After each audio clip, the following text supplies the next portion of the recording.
As pedras frias do Palácio de Kensington não falam, elas absorvem. Elas beberam os gritos de partos difíceis, os sussurros de conspirações nos corredores e o silêncio glacial daqueles que já não têm nada a perder. É aqui que tudo começa sob a sombra projetada de um império que se crê eterno, enquanto os vermes já corroem o fruto. Imagine uma menina que abre os olhos em um quarto onde se sente o cheiro de chá passado demais e da poeira dourada, aquela que dança nos raios de sol de uma monarquia em fim de linhagem. Mary de Teck não nasceu para ser amada, ela nasceu para durar.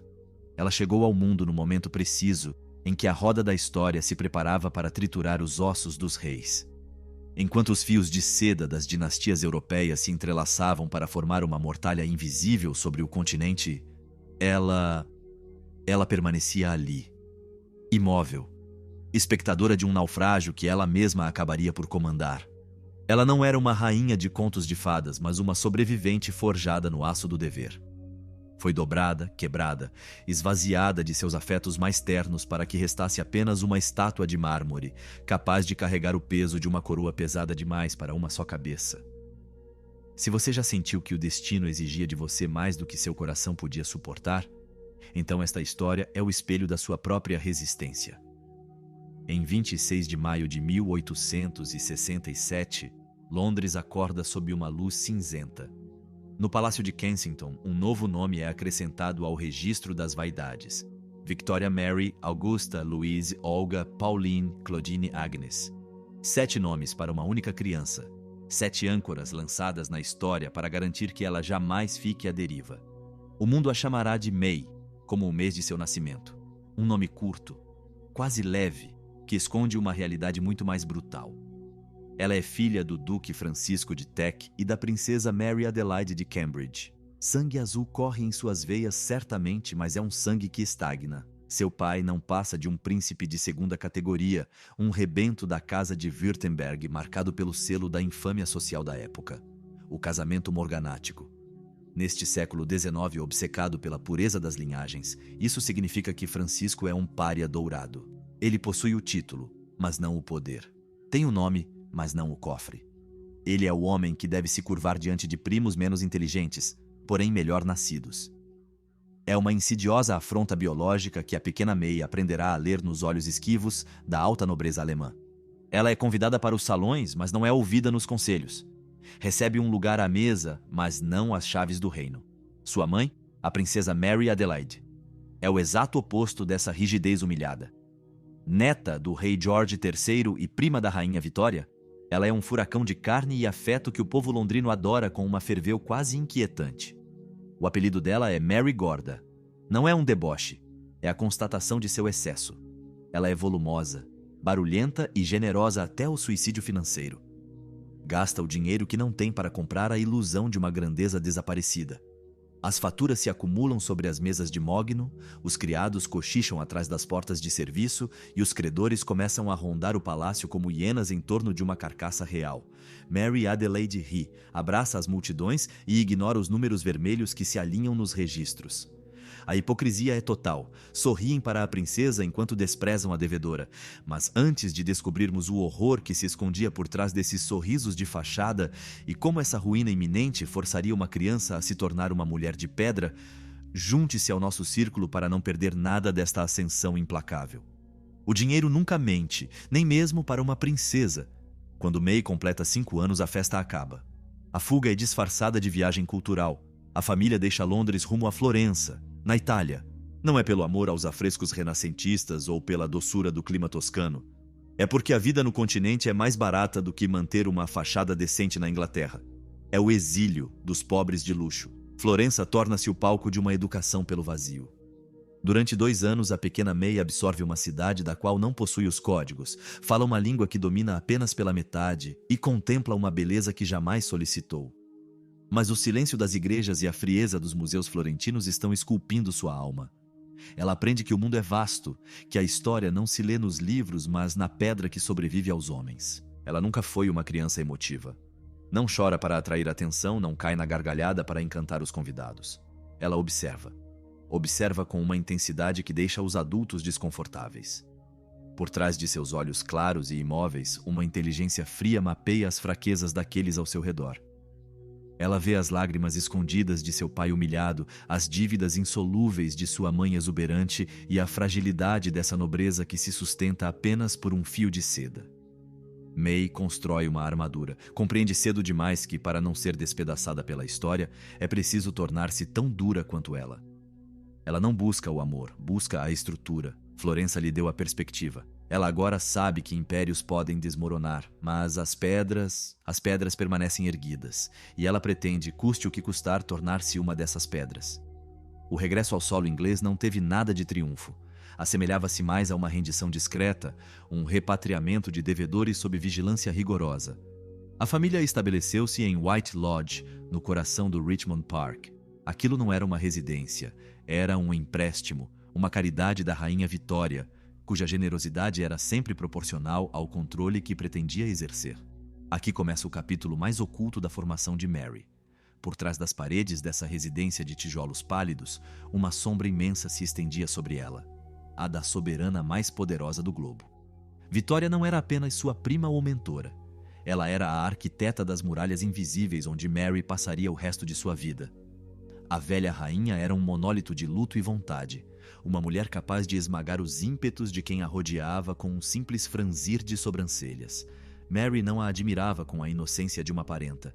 Ela a dissecava. Com a mesma frieza clínica que exibira diante dos mármores de Florença, compreendeu que Vitória realizara uma proeza alquímica, transformar sua dor íntima em protocolo de Estado. Ela viu como a rigidez poderia se tornar uma fortaleza e como o sacrifício de si mesma não era uma virtude moral, mas uma necessidade mecânica para que a coroa não escorregasse. A sobrevivência de uma rainha, entendeu Mary, não era uma questão de coração, mas uma questão de coluna vertebral. Não se reina porque se sente, reina-se porque se aguenta. Mas a teoria logo se estilhaçaria contra a realidade da carne e do sangue. Existem instantes em que acreditamos tocar o topo, quando, na verdade, acabamos de pisar em um alçapão.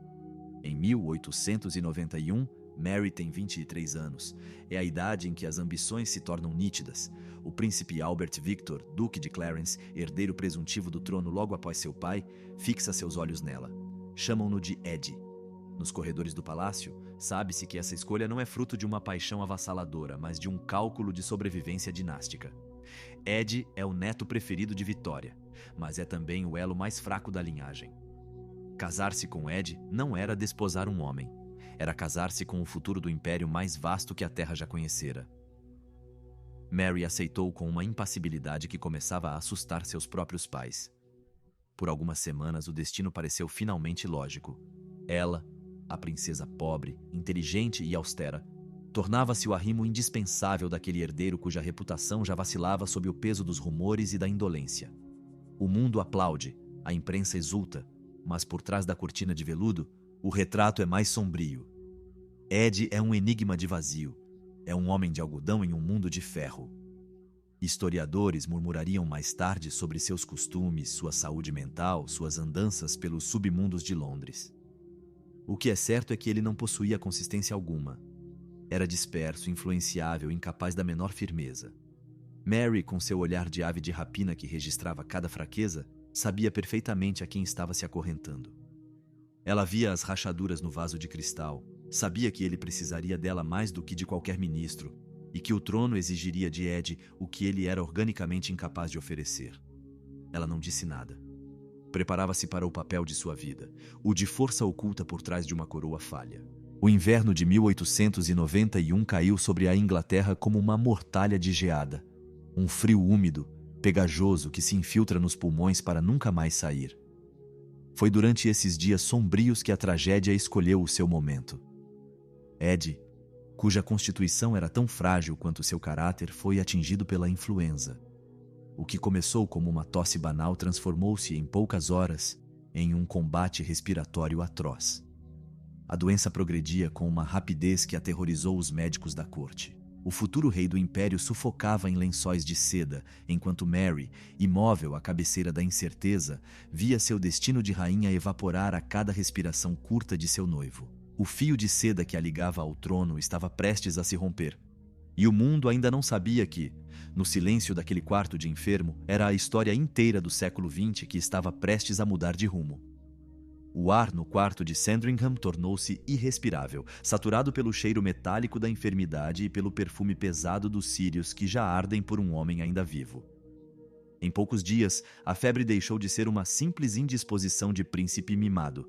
Transformou-se em uma pneumonia feroz, um predador invisível que rasga os pulmões do herdeiro. Em 14 de janeiro de 1892, às 9 horas da manhã, o destino do Império Britânico desaba em um estertor sufocado. O príncipe Albert Victor, aquele que chamavam de Eddie, apaga-se aos 28 anos. 6 semanas. Foi tudo o que durou o sonho de Mary. 6 semanas entre a promessa de um trono e a realidade de uma mortalha. Mary tem 24 anos. Ela permanece de pé em meio aos soluços convulsivos da princesa Alexandra e ao silêncio petrificado do príncipe de Gales. Ela viu o declínio, sentiu o calor deixar o corpo de seu noivo, observou a mecânica da morte desmantelar, peça por peça, o futuro que lhe haviam vendido. Mas Mary não desmorona. Ela não grita. Não oferece aos jornais o espetáculo de uma viúva inconsolável. Por trás de seu rosto de porcelana, ela já está reconstruindo os alicerces de sua existência. Para ela, a dor não é um sentimento que se expõe, é uma informação que se processa. Ela deixa aquele quarto mortuário não como uma vítima da sorte, mas como uma mulher que aguarda que a história lhe dite seu próximo movimento.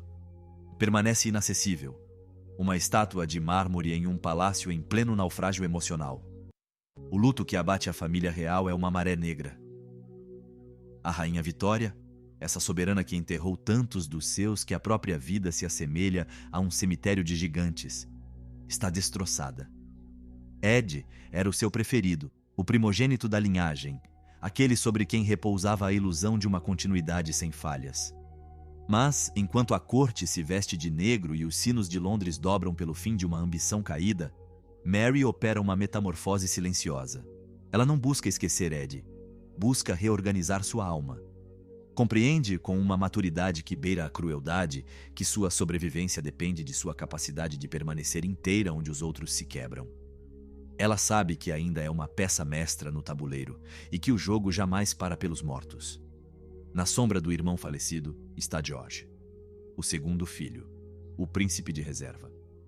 Até então, George desfrutara de um luxo negado aos herdeiros, uma vida própria. Oficial da marinha, ele amava o sal, o vento e a disciplina brutal do oceano.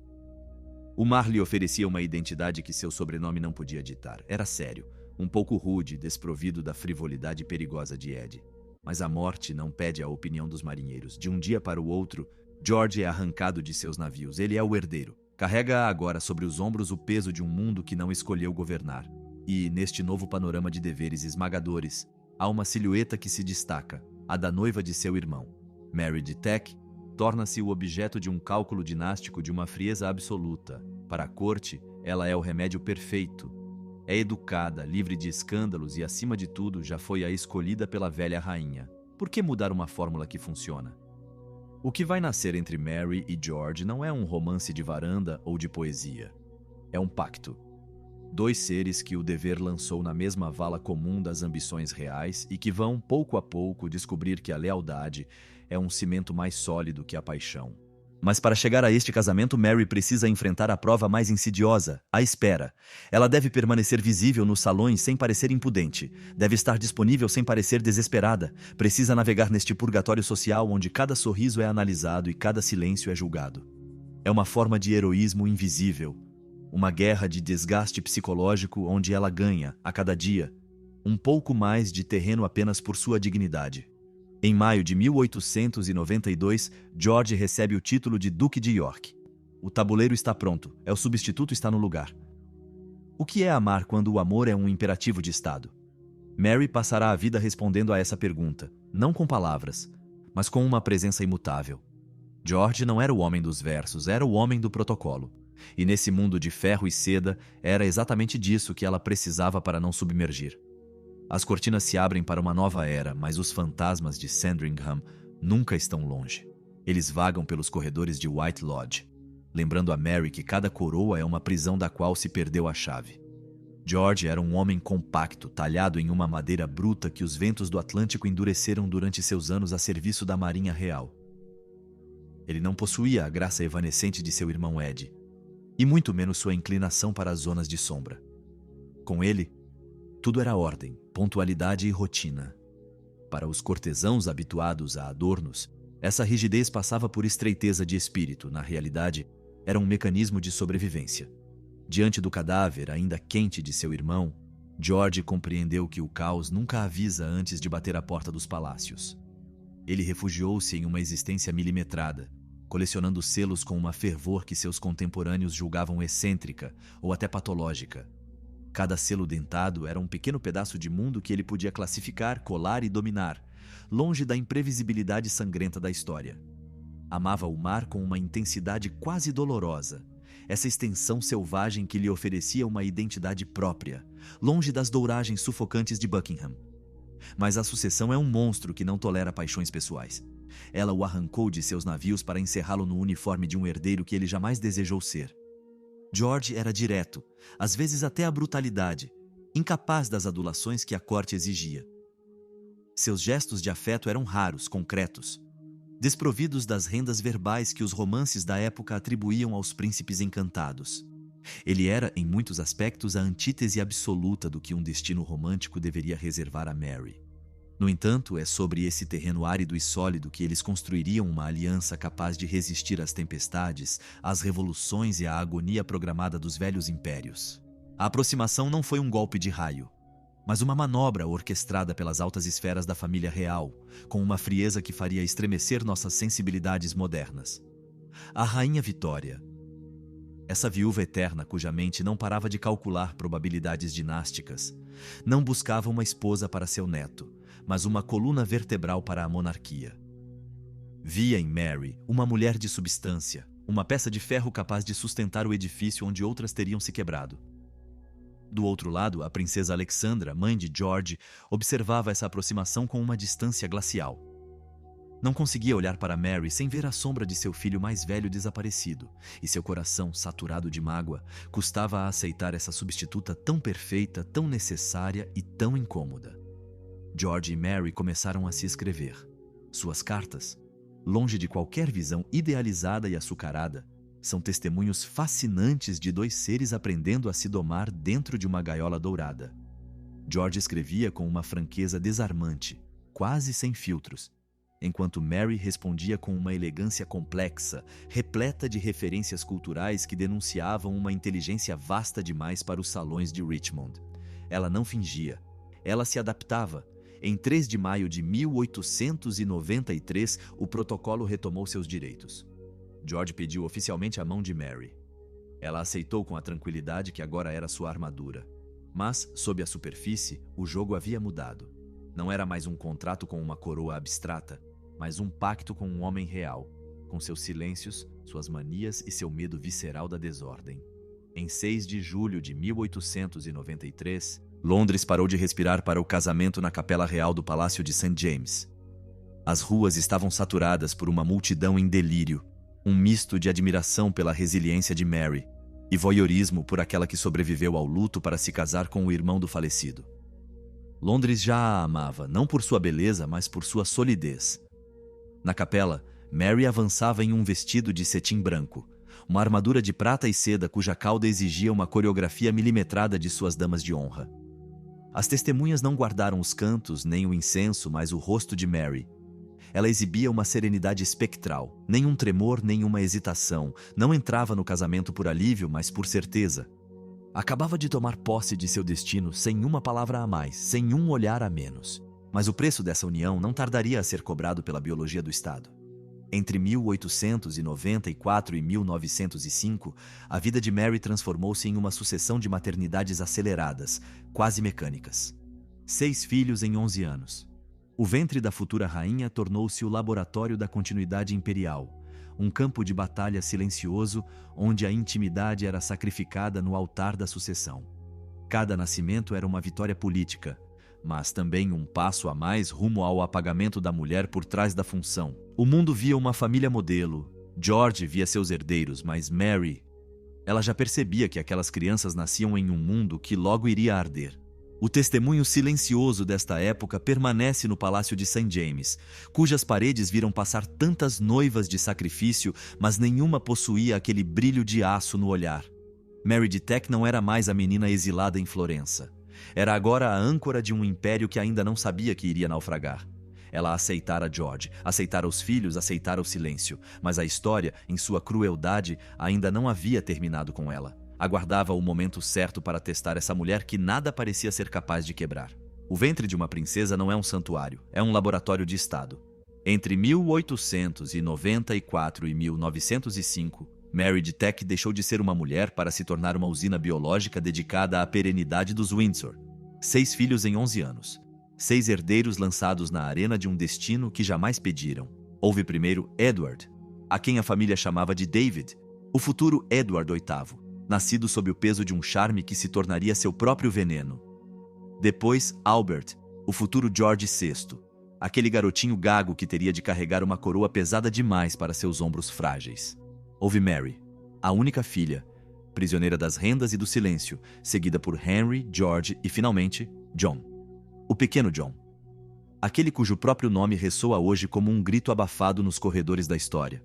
A criança epiléptica que seria escondida do mundo para não manchar a perfeição da linhagem. A logística doméstica de White Lodge não tinha nada de familiar. Era industrial. Não se falava de afeto. Falava-se de rendimento, de postura e dessa pressão invisível que esmaga os ossos antes mesmo que eles terminem de crescer. A lenda esculpiu de Mary a imagem de uma mãe de gelo, uma mulher cujo coração batia no ritmo do protocolo e não no de seus filhos. Os críticos modernos, com sua psicologia barata de almanaque, enxergam nisso uma crueldade gratuita. Eles se enganam. Mary não era fria por indiferença. Ela estava blindada por necessidade. Em seu mundo, o amor não era um refúgio, era uma falha. Ela criava reis, não indivíduos. Aplicava aos próprios filhos a mesma lógica de ferro herdada da velha rainha Vitória. A fraqueza é um pecado capital, e o sentimento é uma traição à coroa.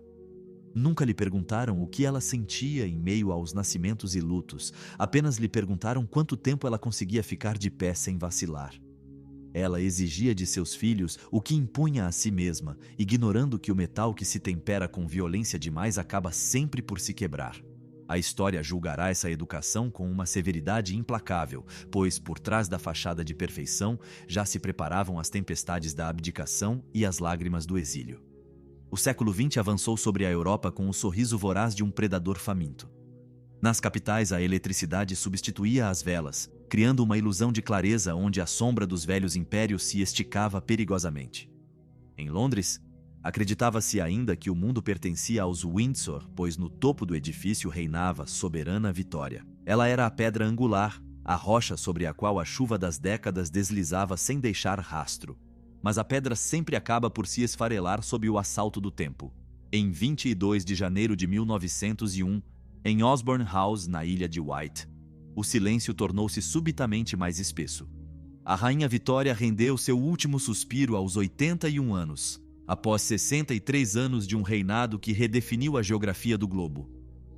Não foi apenas a morte de uma mulher, foi o colapso de um universo mental. Ninguém no fundo havia realmente imaginado um mundo sem ela. Para Mary, esse desaparecimento foi um terremoto íntimo. Vitória era sua bússola, o norte invisível que guiava cada inclinação de sua cabeça e cada escolha de sua vida.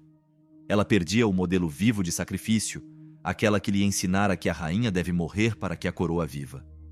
Mas o luto é um luxo de curta duração para os herdeiros. Com a morte de Vitória, o sogro de Mary tornou-se Edward VII e George, seu marido, foi elevado ao posto de príncipe de Gales. Em uma única noite, a existência deles mudou de dimensão. As obrigações multiplicaram-se como metástases de luxo. Eles se tornaram os rostos do império, embaixadores itinerantes enviados aos 4 cantos de um planeta que já começava a rugir.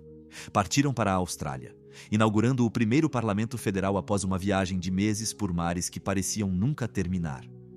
Depois veio a Índia, a joia da coroa. Um subcontinente de uma beleza tão violenta e uma complexidade tão esmagadora que chegava a ser insultante para qualquer um que tentasse analisá-lo superficialmente. Mary movia-se como um ícone de mármore entre os elefantes e os palácios de arenito rosa, absorvendo a desmesura da Índia enquanto mantinha aquela rigidez estritamente britânica, que era sua única proteção. Ela via a imensidão de uma humanidade que jamais compreenderia de verdade, mas que estava condenada a representar. Não sabia ainda que, sob o brilho dos durbares e as reverências dos marajás, as primeiras fissuras do declínio imperial já se abriam, prontas para engolir tudo o que ela se esforçava para proteger. O império brilhava com suas últimas chamas, mas, na sombra dos jardins de Richmond, um segredo mais sombrio aguardava para testar a força dessa futura rainha. A realidade de um filho que a monarquia preferia apagar. Mary observava. Ela não se limitava a comparecer às recepções oficiais. Ela escaneava os alicerces de um mundo que se acreditava invencível. Durante suas viagens pelo Império, sob o calor úmido da Índia ou no vento seco da Austrália, ela via o que os diplomatas insistiam em ignorar. Ela via as rachaduras, notava o contraste violento, quase obsceno, entre o discurso imperial de civilização e a realidade bruta das populações escravizadas. Sentia o cheiro do suor sob as sombrinhas de seda e o silêncio pesado das multidões que não gritavam por amor, mas por hábito. Mary nada dizia. Ela não fora feita para declarações bombásticas. Ela armazenava, processava a informação com a frieza de uma máquina de guerra. Esse processamento silencioso forjava nela uma certeza que ninguém em Buckingham ainda compartilhava. Impérios são colossos de vidro. Ela compreendia a fragilidade da sua própria condição. Sabia que a distância entre o trono e a sarjeta é, às vezes, tão fina quanto a espessura de uma folha de papel timbrado. Edward VII reinou por 9 anos. 9 anos de uma transição enganosa, onde a Europa ainda jogava o jogo perigoso do equilíbrio de poderes com uma insensatez que, em retrospecto, beira a patologia. Edward era o oposto de sua mãe, Vitória. Ele amava os prazeres, as mulheres, os cassinos e as redes de contatos pessoais. Chamavam-no de o tio da Europa. Não era uma marca de afeto. Era a constatação de uma consanguinidade diplomática sufocante. As casas reais da Alemanha, Rússia, Espanha e Escandinávia eram apenas uma única e mesma família estendida. Um ninho de primos neuróticos que mantinham o destino do mundo em suas mãos enluvadas. Cada jantar de família era uma negociação secreta. Cada casamento, um tratado de paz disfarçado. Mas o sangue é um elo instável. Quanto mais as dinastias se entrelaçavam, mais real se tornava o risco de um estrangulamento coletivo. Em 6 de maio de 1910, o coração de Edward VII parou bruscamente nos aposentos abafados de Buckingham. Ele tinha 68 anos. Nos corredores do palácio, o ar tornou-se subitamente elétrico, carregado pela angústia do desconhecido. George, o homem que preferia o cheiro do sal e da cola de selos aos rumores dos salões, tornou-se George V. Mary de Teck, a pequena princesa de ancestrais morganáticos, tornava-se rainha. Não foi uma surpresa, foi o cumprimento de uma profecia silenciosa. Mas entre preparar-se para carregar o peso do mundo e sentir de fato as vértebras estalarem sob a coroa, existe um abismo. Mary sabia disso. Trancou-se em um mutismo ainda mais profundo, escondendo suas emoções naquele santuário interior onde ninguém, nem mesmo seu marido, tinha o direito de entrar. Ela era agora a guardiã de um templo cujas paredes já via tremer. Em 22 de junho de 1911, a abadia de Westminster tornou-se o palco de um espetáculo de uma desmesura esquecida. Londres transformara-se em um mar de uniformes e bandeiras. A música saturava o ar, abafando o som das reivindicações operárias que começavam a rugir nas sombras. No centro desse caos organizado, Mary permanecia imóvel, erguida. Uma ícone de granito cercada de rendas e diamantes. Sua expressão não era a de uma mulher triunfante, mas a de uma mulher em pleno transe de concentração. Ela não saboreava o momento, ela oficiava. Os observadores da época ficaram impressionados com essa serenidade espectral. Parecia ter finalmente alcançado o ponto final de sua jornada, o destino pelo qual sacrificara suas lágrimas e sua juventude. Aceitava a coroa como quem aceita uma sentença de prisão perpétua, com uma dignidade que gelava o sangue dos cortesãos. O que ninguém na abadia, sob aquela luz dourada de junho, poderia imaginar era que a Europa que celebrava a coroação deles já estava morta. O edifício estalava por todos os lados. Os equilíbrios diplomáticos tão caros ao tio Edward não passavam de fios de seda esticados sobre um braseiro. Em menos de 4 anos, essa música de fanfarra seria substituída pelo sibilado dos obuses e pelo estertor dos atingidos por gás. A rainha Mary portava a coroa há apenas 3 anos quando, em 28 de junho de 1914, um estudante sérvio puxou o gatilho em Sarajevo. Não foi apenas um arquiduque que tombou. Foi toda a civilização do século XIX. A Grande Guerra não se limitou a redesenhar fronteiras. Ela rasgou a alma humana. Para Mary, o conflito assumiu uma dimensão esquizofrênica. Ela não era apenas a rainha de um país em guerra. Era, por suas veias e seu nome, parente direta do imperador alemão, aquele cujas tropas massacravam seus súditos nas trincheiras do Somme. Viu-se presa em um paradoxo sangrento. Orar pela vitória de seu povo, sabendo que essa vitória significava o aniquilamento de suas próprias raízes. A guerra não era mais uma abstração política. Era uma guerra civil familiar travada em escala industrial. Os primos se bombardeavam, as tias se exilavam e, no meio desse açougue de luxo, Mary de Teck precisou escolher entre seu sangue e seu dever. Ela não hesitou, mas o preço dessa escolha deixaria cicatrizes que nem os diamantes mais brilhantes jamais poderiam ocultar. Enquanto os primeiros canhões começavam a trovejar, uma pergunta ficava suspensa nos corredores gelados de Buckingham. Até onde uma mãe pode ir para salvar uma coroa quando seus próprios filhos começam a contestar o preço? O silêncio que precede a tempestade nunca está vazio. Ele é saturado pela eletricidade estática dos desastres iminentes. Em 4 de agosto de 1914, em Londres, esse silêncio foi rompido pelo estrépito de um telegrama que agiria como uma guilhotina sobre a nuca da velha Europa. O Reino Unido declarava guerra à Alemanha. Em uma fração de segundo, o castelo de cartas das alianças diplomáticas, aquela rede de fios de seda que os diplomatas de Cartola haviam tecido com uma presunção doentia, desmoronou. Esse sistema, que deveria evitar a guerra pela dissuasão, funcionou exatamente ao contrário. Uma engrenagem infernal que arrastou cada nação, uma após a outra, para um moedor de carne industrial que ninguém tivera a imaginação ou a coragem de antecipar. Para Mary de Teck, aquilo não era apenas uma crise de Estado, era uma amputação da própria identidade. Imagine essa mulher sentada em seus aposentos em Buckingham, fitando os retratos de seus antepassados. Seu nome de batismo era Teck, um nome que ressoava com a aspereza germânica. Seu marido, o rei George V, carregava o nome de Saxe-Coburgo-Gotha, uma herança direta de seu bisavô, o príncipe Albert. Naquele instante preciso, seus primos, seus tios, o próprio sangue deles, tornava-se o inimigo oficial. O Kaiser Guilherme II, aquele homem de braço atrofiado e ego desmedido, não era apenas um ditador belicoso. Era primo de primeiro grau de George. O sangue que corria nas trincheiras do Somme e do Marne era o mesmo que corria nas veias da família real. O ódio ao alemão espalhou-se pelas ruas de Londres como um rastro de pólvora embebido em fel. Foi uma histeria coletiva, uma paranoia que não deixava espaço para nuances. Mudavam o nome dos cães pastores alemães para lobos da Alsácia. Vandalizavam lojas cujos nomes soavam guturais demais.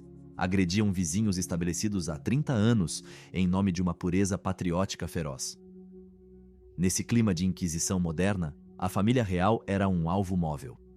Como pedir a um povo que morresse sob as ordens de um rei cujo sobrenome era o mesmo do inimigo que os atacava com gás?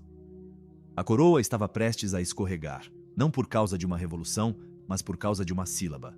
É aqui que Mary de Teck intervém. Onde George hesitava, assombrado pelo peso da tradição, Mary compreendeu que a sobrevivência da monarquia exigia um sacrifício simbólico radical: o assassinato do passado.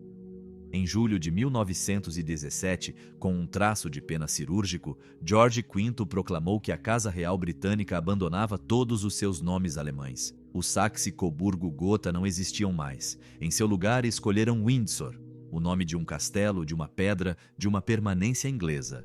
Mary renunciou aos seus títulos de Teck e de Württemberg. Ela não era mais uma princesa estrangeira por casamento.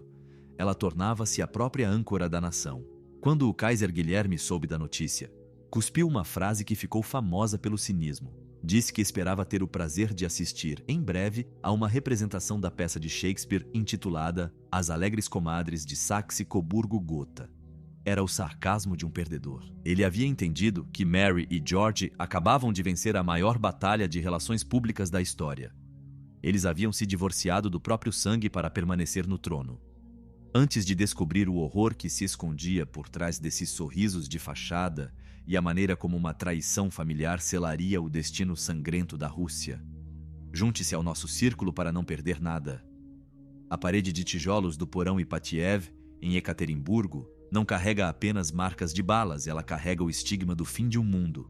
É ali, na escuridão viscosa de um porão de província, que a ilusão da invulnerabilidade real foi executada. Em março de 1917, o primo de primeiro grau de George V, o czar Nicolau II, desmorona. Sua queda não é uma abdicação, é uma evisceração política. Sua esposa, a czarina Alexandra, é prima direta de Mary. Eles não são apenas rostos em selos, são convidados de Natal, companheiros de infância, reflexos de si mesmos. A família imperial é arrastada sob prisão, depois deportada para a imensidão gelada da Sibéria, antes de encerrar sua jornada na noite de 16 para 17 de julho de 1918. O horror é total. Nicolau, Alexandra, suas 4 filhas, cujos espartilhos blindados com diamantes fizeram as balas ricochetearem antes que fossem finalizadas a baioneta, e o pequeno Alexei. Esse menino, o herdeiro hemofílico para quem cada hematoma era uma tragédia de estado, termina massacrado no chão de um porão anônimo.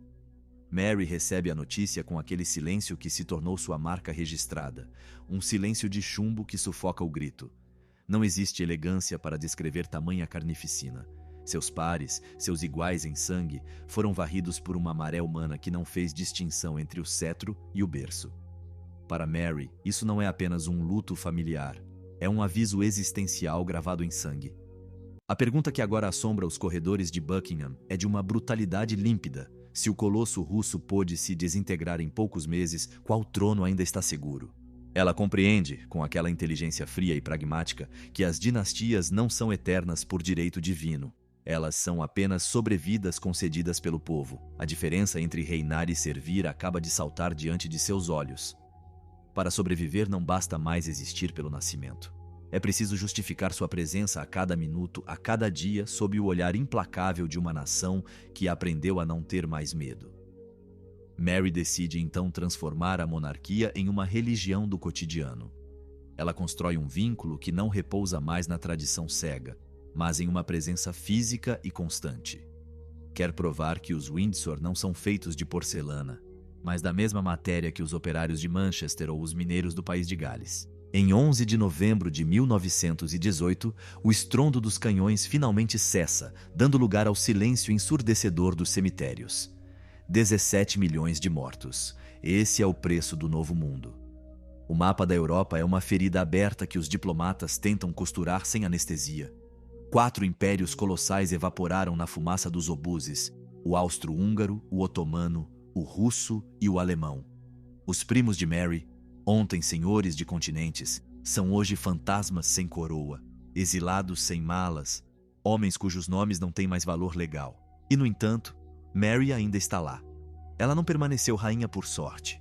Ganhou seu título centímetro por centímetro, visita após visita, compreendendo que a distância entre ela e seu povo deveria ser ao mesmo tempo infinita para o prestígio e nula para a sobrevivência. Mas a paz é uma ilusão cruel. Ela nunca restaura o passado. Ela dá à luz um futuro instável e colérico.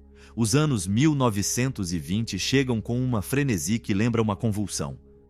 É a era do jazz atravessando o Atlântico, das saias que sobem acima dos joelhos como que para desafiar a decência vitoriana de uma sede de vida que beira o delírio.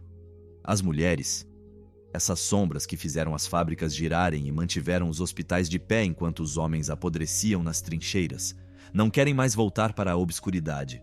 Elas exigem o direito de votar, o direito de existir, o direito de decidir. Em 1918, as britânicas com mais de 30 anos obtêm o voto. Em 1928 chega o sufrágio universal. O mundo da infância de Mary parece agora pertencer a uma antiguidade distante, embora tenha apenas poucas décadas de idade. Sob o verniz brilhante dos anos loucos, sob os brilhos e trompetes, a estrutura estala. As economias europeias são cadáveres maquiados. As dívidas de guerra erguem-se como montanhas intransponíveis. O preço da vitória é uma falência que ainda não diz seu nome. Mary observa este novo século elétrico com uma desconfiança educada. Ela sabe que, por trás das festas suntuosas e da energia nova das metrópoles, o ressentimento ruge e o dinheiro evapora. A história, que se acalmara por um instante para curar suas feridas, prepara-se para recomeçar, mais violenta e imprevisível do que nunca. E desta vez, o perigo não virá apenas das trincheiras, mas do coração de sua própria casa. O testemunho silencioso desta tragédia não é uma pedra, mas um caderno de couro escuro, um diário íntimo onde a tinta de Mary Tech congelou para a eternidade. Nessas páginas, você não encontrará lágrimas, mas uma precisão cirúrgica que gela o sangue. É o registro de uma mulher que aprendeu a transformar as próprias entranhas em engrenagens de estado. A tinta é preta, a mão é firme. E o segredo que ela protege é o de uma mãe que teve de escolher entre a imagem da perfeição dinástica e a vida de um filho quebrado. O ressentimento alemão não era um simples dado diplomático, era uma fera faminta que devorava as entranhas de uma Europa humilhada pelo Tratado de Versalhes. Nos salões de Berlim, o cheiro da pólvora nunca havia desaparecido de fato. Ele apenas se misturara ao fel da derrota. E dentro da própria família real britânica, as tensões que a guerra mantivera sob uma camada de gelo começavam a descongelar, escorrendo em direções que nenhum conselheiro da corte ousara prever. Para Mary, os anos de paz não foram uma recompensa, mas o início de um calvário íntimo que as medalhas e desfiles jamais conseguiriam ocultar. A vitória tinha gosto de cinzas. Ela trouxe consigo a dor mais surda que existe: a dor pelos filhos. O pequeno John, sexto e último rebento da linhagem, nasceu em 1905 com aquela fragilidade que os cortesãos descreviam com eufemismos educados, mas que a realidade médica logo nomearia de forma brutal. John era epiléptico. Neste início de século, obcecado pela pureza das linhagens e pelo vigor imperial, essa condição não era vista como uma doença, mas como um estigma, uma mancha no brasão dos Windsor. Ele foi afastado, apagado das fotografias oficiais, varrido dos relatos da corte. Foi instalado em Wood Farm, uma casa isolada nas terras de Sandringham, longe dos olhares, longe das exigências da representação. Ali viveu em uma espécie de purgatório bucólico, cercado pela devoção de sua babá, Mademoiselle Bill, apelidada de Lala. Ela foi sua única janela verdadeira para um mundo que já o havia enterrado vivo. Seus pais, prisioneiros de seus próprios títulos, não passavam de visitantes ocasionais na vida dessa criança que jamais poderia ser rei. Em 18 de janeiro de 1919, a história decidiu pôr fim ao suplício. John morreu após uma crise de uma violência inaudita. Tinha 13 anos. Mary anotou em seu diário que a morte dele era um alívio, que a criança estava finalmente libertada. Por décadas, essa frase agiu como a lâmina de uma guilhotina sobre a reputação da rainha, paralisando-a na imagem de um monstro de frieza incapaz de uma emoção materna elementar. Mas olhemos de perto a textura desse silêncio. É o grito de uma mãe que observou o filho se debater contra sombras neurológicas por anos, sabendo que a medicina da época oferecia apenas a escuridão como remédio. Era o fim de uma agonia, não o fim de um amor. Ele foi sacrificado à dignidade da coroa? A resposta é um sim cortante. Mas Mary era, ela mesma, uma vítima desse sistema de ferro que exigia esconder as falhas para salvar a instituição. Ela pagava o preço mais alto pela sobrevivência monárquica: o luto sem a exposição, a perda sem o lamento. O luto por John foi apenas o prólogo. Pois enquanto o mais jovem se apagava nas sombras, o primogênito caminhava para uma crise que desmantelaria tudo o que Mary passara a vida construindo. Edward, o príncipe de Gales, a quem a intimidade familiar chamava de David, era o homem mais desejado de sua geração. Belo, magnético, dotado de um carisma que fazia o próprio pai parecer um autômato vitoriano, ele foi a primeira estrela planetária da era moderna. As multidões gritavam seu nome, os jornais perseguiam cada um de seus sorrisos. Mas por trás dos holofotes, Mary via uma verdade que a congelava. Edward não queria a coroa. Não porque temesse a carga, mas porque detestava a prisão que ela representava. Ele era um homem do século XX, apaixonado pela velocidade, pelo jazz e pelo efêmero, preso em um papel esculpido para a Idade Média. Recusava-se a entender que, para ser rei, era preciso deixar de ser homem. Suas escolhas românticas, voltadas para mulheres que representavam tudo o que o protocolo abominava, não eram erros de juventude, mas atos de sabotagem inconsciente. Mary observava esse filho dourado com uma angústia que não podia compartilhar com ninguém. Sentia que o equilíbrio do mundo, já fragilizado pela ascensão dos extremismos e pela ruína das economias, não resistiria se a pedra angular do império decidisse renunciar por amor. Ela se preparava para o choque frontal entre o dever e o desejo, sabendo que naquela guerra não haveria tratado de paz possível. O mundo mudava. As saias encurtavam. As mulheres votavam e o velho mundo de Mary evaporava diante de seus olhos. Mas ela, fiel ao seu posto, continuava a usar suas joias de diamantes como uma armadura de combate, esperando o momento em que seu filho mais velho faria a pergunta definitiva: quanto vale um trono diante da felicidade de um homem? A resposta rasgaria o século e deixaria a rainha Mary diante do maior fracasso de sua vida, provando que nem a vontade mais dura pode nada contra a deriva dos corações. Ela permanecia ereta, mas o solo sob seus pés já não passava de areia movediça. Os conjuntos de escrita em prata do palácio nunca mentem. Eles guardam os vestígios de mãos que tremem, de tintas que secam rápido demais e de ordens que condenam. Foi sobre esse metal frio que a história da Casa de Windsor foi gravada letra por letra entre dois seres que se amavam sem nunca se tocar. Esses objetos são as testemunhas de uma época em que o silêncio era uma virtude e o dever, uma religião. Mas por trás do brilho da prata, um veneno lento começava a se infiltrar nas veias da monarquia. Edward, aquele que a família chamava de David, não era um herdeiro comum. Ele era um terremoto em curso. Ele não se apaixonava. Ele sabotava o próprio destino.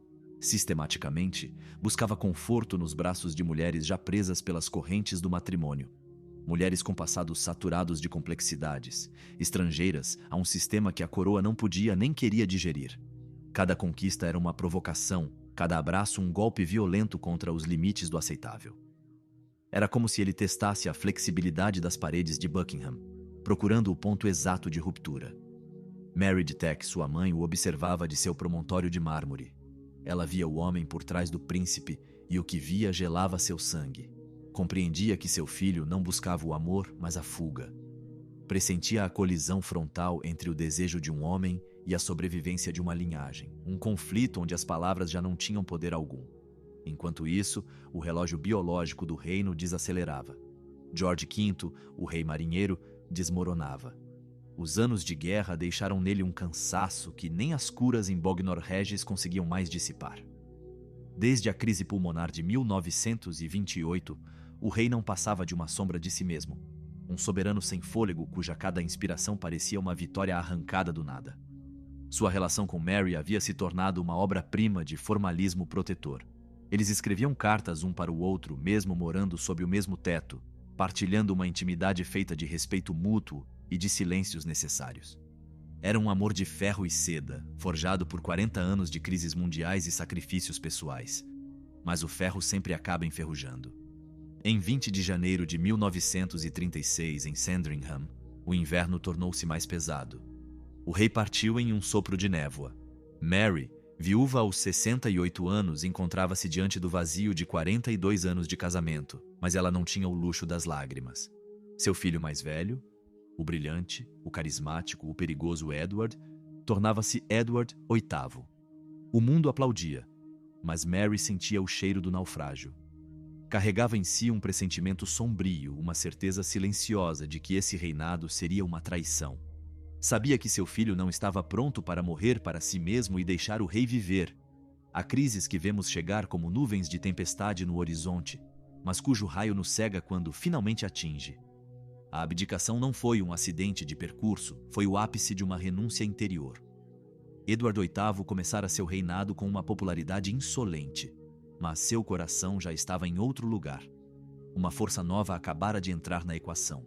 Uma força que iria pulverizar 1000 anos de tradição britânica. Seu nome ecoava como um insulto nos corredores abafados dos palácios. Wallis Simpson. Wallis não era apenas uma americana, ela era uma anomalia. Divorciada uma vez e em pleno segundo divórcio possuía aquela inteligência afiada e um humor de bisturi que o protocolo inglês havia esquecido de inventar. Ela não se curvava. Tratava Edward como um homem de carne e osso, não como um ícone sagrado. Para esse príncipe que sufocava sob o veludo de arminho, Wallis era o oxigênio, a liberdade, o fim da prisão dourada. Mary conhecia sua existência. Toda a corte a conhecia. Enquanto a imprensa britânica se encerrava em um silêncio de chumbo por lealdade ou por medo, o resto do mundo se embriagava com o escândalo. Era o segredo mais bem guardado e, ao mesmo tempo, o mais gritado da história. Mary não via em Wallis uma rival, mas um símbolo, o da deserção. Para ela, colocar a felicidade pessoal acima da obrigação dinástica não era um ato romântico. Era uma falha moral, um abandono de posto diante do inimigo. Ela que havia enterrado seus desejos em Florença, ela que havia se casado com o irmão de seu falecido noivo por dever, não conseguia perdoar tamanha leviandade. A testemunha silenciosa deste apocalipse não é um trono, mas um microfone de baquelite preta, frio e impessoal, pousado sobre uma mesa no Palácio de Buckingham. Esse objeto, um instrumento de tortura para um rei gago, estava prestes a se tornar a voz de um império encurralado. Em dezembro de 1936, enquanto as cinzas da abdicação ainda fumegavam, poucos observadores entendiam que o novo soberano, George VI, preparava-se para caminhar em direção a um cadafalso histórico. Mary, no entanto, sabia. Ela não precisava de relatórios secretos para sentir o cheiro de enxofre que subia da Alemanha. Ela habitava o silêncio da rainha-mãe, aquela posição de observadora absoluta que vê o peso do mundo desabar sobre os ombros de seu filho. Um peso que ela mesma carregara até o esgotamento. Existem seres que a história se limita a tocar de leve, e existem aqueles que ela decide quebrar por 2 vezes. Mary de Teck pertencia a essa segunda categoria, a dos monólitos que o destino testa até a rachadura. Na primeira vez pode-se invocar o ímpeto, a ignorância soberba da juventude que ainda não conhece o preço do sangue. Mas na segunda vez você já sabe. O corpo se lembra da ferroada do luto, a alma reconhece o estalar dos impérios. Mary tinha 71 anos quando Adolf Hitler rasgou o silêncio da Polônia em 1º de setembro de 1939. Ela já havia enterrado um filho, um marido e todo um século de certezas vitorianas. No entanto, enquanto a Europa ardia novamente, ela não vacilou. Ergueu o corpo, trancando suas emoções atrás de seu eterno colar de pérolas, pronta para ser mais uma vez a âncora da nação.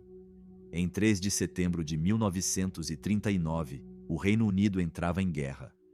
George VI, o filho que a partida do irmão projetara contra a própria vontade sob os holofotes da tragédia, falou ao mundo. Sua voz, outrora traída pelos próprios nervos, encontrou uma ressonância de ferro. Mary, ouvindo cada respiração ofegante de seu filho pelo rádio, reconheceu nele o seu próprio DNA, essa renúncia total de si em favor da instituição. Londres transformou-se em uma fortaleza de sacos de areia e janelas vedadas, enquanto a família real enfrentava seu dilema mais tóxico. O governo, em um pânico contido, sugeriu evacuar os membros mais vulneráveis para o Canadá. Era a solução da razão, mas era também o suicídio simbólico da monarquia. Se a coroa fugisse, o que restaria ao povo? George e Elizabeth escolheram ficar sob as bombas. Suas filhas permaneceram em solo inglês. E Mary, a quem ofereceram um exílio dourado longe do barulho, encerrou o debate com uma brutalidade elegante. Recusou-se a deixar a Inglaterra. Aceitou apenas retirar-se para Badminton House, em Gloucestershire, na casa de sua sobrinha, a Duquesa de Beaufort. Era longe o suficiente para não ser um alvo, mas perto o bastante para não ser uma deserção. Mas não se engane, Badminton não foi um asilo para uma rainha destronada. Foi o quartel-general de uma mulher que se recusava a morrer de inatividade. Mary chegou àquela mansão com a fúria de um furacão disciplinado. Não se limitou a tomar chá esperando o fim do Blitz. Apropriou-se das terras, organizando esquadrões de camponeses para desmatar bosques, consertar estradas e cultivar cada centímetro quadrado de terra arável. Viu-se então essa mulher, antiga imperatriz das Índias, com as mangas arregaçadas na lama de Gloucestershire, arrancando a era das paredes com uma energia que aterrorizava seus anfitriões. Ela não suportava o espetáculo de um mundo em chamas sem participar da extinção do incêndio. Ela devorava os relatórios de guerra, anotava mapas e atormentava o filho com cartas para obter os detalhes mais crus das operações. Sua correspondência de guerra revela uma mulher que não buscava conforto, mas fatos. Tratava o horror com um método clínico, dar nome ao desastre, medir sua magnitude e agir. Enquanto isso, o céu de Londres se rasgava. O Blitz começou em setembro de 1940. Buckingham foi atingido. Os bairros operários do East End foram reduzidos a pó. Sua nora, a rainha Elizabeth, disse então uma frase de uma crueldade magnífica. Finalmente posso olhar o East End nos olhos. O sangue real havia enfim se misturado à poeira dos escombros, pois enquanto George VI se tornava o símbolo da resistência, a sombra do irmão banido, Edward, voltava a assombrar os corredores de Buckingham. O Duque de Windsor e Wallis Simpson vagavam pela Europa, entre a França ocupada e a Espanha franquista. Mas o escândalo era muito mais sombrio do que uma simples escapada amorosa. Documentos capturados sugeriam que Berlim via em Edward um aliado potencial, um rei fantoche que Hitler reinstalaria no trono após a queda de Londres. A ameaça era tão real que Churchill teve que exilar o casal nas Bahamas, um posto de governador que não passava de uma gaiola dourada a milhares de quilômetros do front. Para Mary, esse foi o golpe de misericórdia psicológico. Ver seu filho mais velho, aquele que ela tanto amara, apesar de sua frieza aparente, suspeito de flertar com o nazismo, era uma mancha que nenhuma prece poderia apagar. Ela nunca expressou isso em público, mas suas cartas particulares sangram com essa decepção. Amava o homem, mas abominava suas escolhas. Carregava a culpa de uma mãe que se pergunta onde a engrenagem falhou, ao mesmo tempo em que se recusava a assumir sozinha o naufrágio moral de seu primogênito.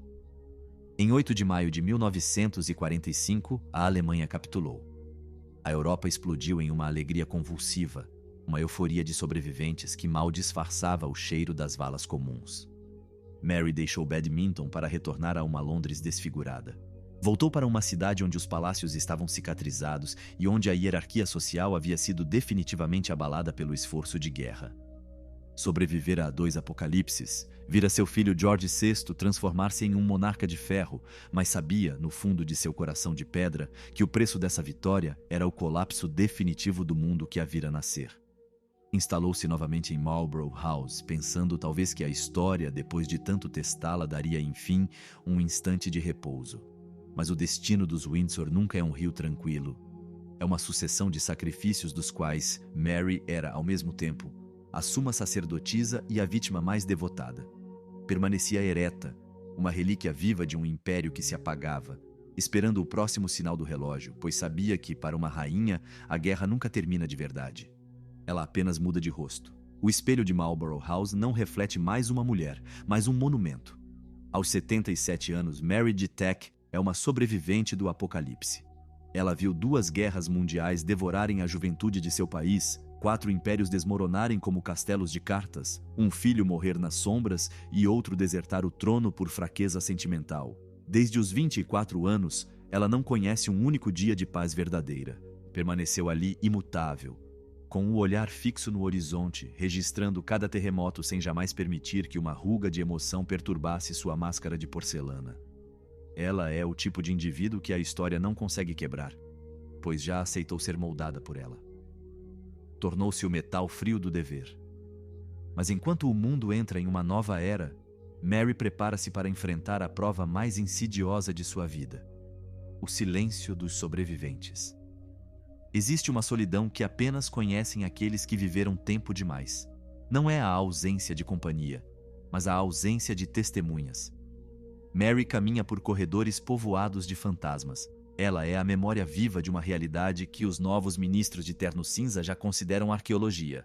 Ela é a última representante de um universo desaparecido. Nos anos de pós-guerra, essa solidão instala-se nela com a precisão de um relógio. O mundo que emerge dos escombros de 1945 não tem mais nada de vitoriano. A própria lógica do império, o ar que Mary respira desde seu nascimento em Kensington, é agora contestada. A soberania não é mais um direito divino, mas um contrato revogável.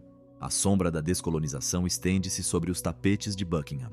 A Índia, a joia pela qual ela outrora atravessara os oceanos, clama por sua liberdade com uma ferveu que a diplomacia britânica não pode mais sufocar.